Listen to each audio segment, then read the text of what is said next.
महाभारत हुआ है ना। महाभारत में एक एपिसोड है बहुत शानदार जो बहुत कुछ सिखाने के लिए है, और आप साथ लेके जाइए जितने लोग ऊपर बैठे हैं, जितने लोग नीचे बैठे हैं। महाभारत में एक एपिसोड हुआ कि उसमें एक मार्मिक टच है। हालांकि तो युद्ध हुआ तो दोनों तरफ से लोग मरे। 18 अक्षौणी सेना थी। 18 अक्षौणी। 18 अक्षौणी का मतलब अब डिटेल में समझाने का मत बोलना कि एक अक्षौणी में कितने रथ होते हैं, कितने हाथी होते हैं, कितने घुड़सवार होते हैं, अब मत समझिए, मोटा मोटा समझिए। 18 अक्षौणी। 18 में 11 कौरवों के पास थी, 7 पांडवों के पास थी। मतलब पांडवों की सेना 7 अक्षौणी थी और कौरवों की सेना 11 थी। उनकी फालतू थी, कोई दिक्कत नहीं। बहुत लोग मरे, करीब करीब 1 करोड़ लोग मरे महाभारत के युद्ध। 1 करोड़ लोग उस जमाने के, पॉपुलेशन तब भी थी।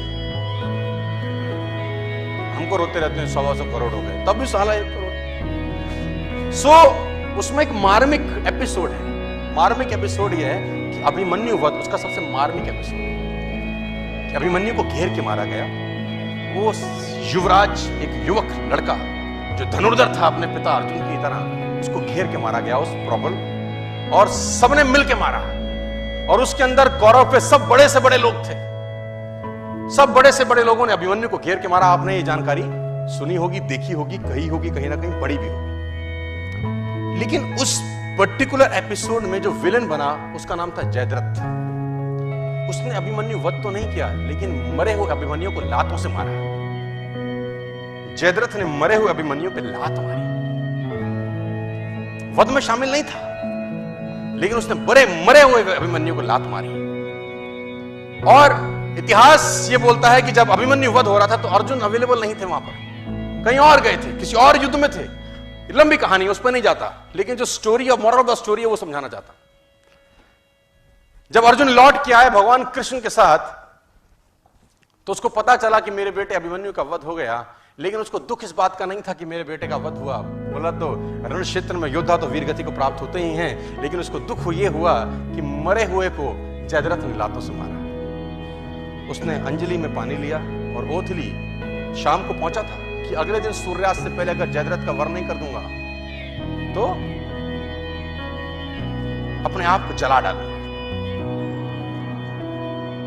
अग्नि में अपने शरीर को समर्पित कर दूंगा अगर अगले दिन सूर्यास्त से पहले जयद्रथ को नहीं मारा मैंने। अब जैसे ही उसने ये घोषणा करी, एक गोल रखा, एक टारगेट रखा, दोनों सेनाओं में हड़कंप मच गया। कौरव प्रसन्न हुए और पांडव उदास।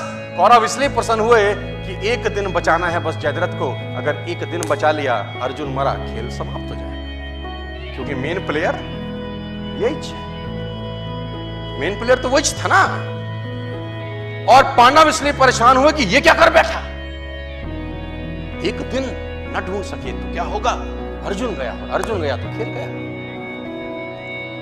और धर्म युद्ध था, तो शाम को संध्या के बाद जब सूर्यास्त हो जाता था तो युद्ध नहीं करते थे।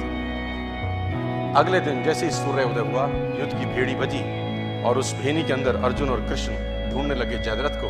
और कौरव भी कोई छोटे मोटे तो थे नहीं, भगवानों से लड़ रहे थे, तो कुछ ना कुछ तो उनमें भी टैलेंट रहा होगा यार। उन्होंने जयद्रथ को छुपा लिया। उनका एक ही काम था कि सूर्यास्त से पहले जयद्रथ को छुपा लो बस।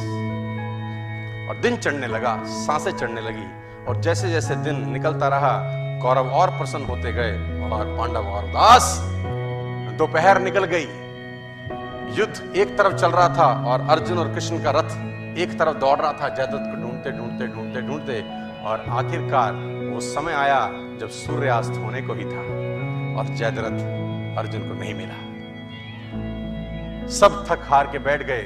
अर्जुन ने अपना गांडीव गिरा दिया और पांडवों ने भगवान कृष्ण की तरफ देखा और बोला, प्रभु अब तो तुम्हारा ही सहारा है, जयद्रथ नहीं है। भगवान ने बोला, कुछ नहीं, करता हूं।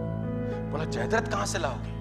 भगवान ने जयद्रथ तो नहीं लाए। उन्होंने क्या किया, माया रची और बादलों को आदेश दिया और उन्होंने सूरज को ढक दिया। तो उन्होंने बोला, ये क्या करते हो? भगवान कृष्ण का जवाब सुनिए, साथ लेके जाइए। बोला, माहौल बनाता हूं। क्या बोले? Winning atmosphere. बोले, माहौल बनाता हूं। और जैसे ही बादल सूरज के सामने आए, सूरज छुप गया और उन नालायकों को लगा कि सूर्यास्त हो गया। बेवकूफ अपनी बेवकूफाना बातें बहुत जगह दिखा देते हैं। कहते हैं ना, गधे के सर पे सींग नहीं होते। वो अपनी हरकतों से बताता है कि मैं गधा हूं। जैसे ही सूर्यास्त लगा, जो कि थुआ नहीं था, कौरवों ने जयद्रथ को आगे कर दिया। मन तो कर रहा है उनको ऐसी गाली दूं स्टेज पर, इस सालों घंटा 2 घंटा कौन सी चूल मचा रही थी तू। लेकिन कहते हैं विनाश काले विपरीत बुद्धि। कौरवों ने जयद्रथ को आगे कर दिया। अर्जुन घुटनों के बल बैठा है, गांडीव उसका गिरा हुआ है, और जयद्रथ अर्जुन को देख के हंसने लगा और गालियां देने लगा। कौरव हंसने लगे और अर्जुन को गालियां देने लगे कि तैयारी कर चिता पे जलने की। और जैसे ही जयद्रथ सामने आया, भगवान ने आदेश दिया और बादल सूरज के आगे से हटे और सूरज सामने हो गया। और जब सूरज सामने हो गया तो अर्जुन भौचक्का सा दिखा, ये क्या है। उसने भगवान कृष्ण की तरफ देखा। भगवान कृष्ण ने बोला, देखता क्या है, जयद्रथ सामने है, उठा गांडीव और चला डाल। और अर्जुन ने गांडीव उठाया और तीर चलाया और जयद्रथ का सर धड़ से अलग कर दिया। जयद्रथ मारा गया।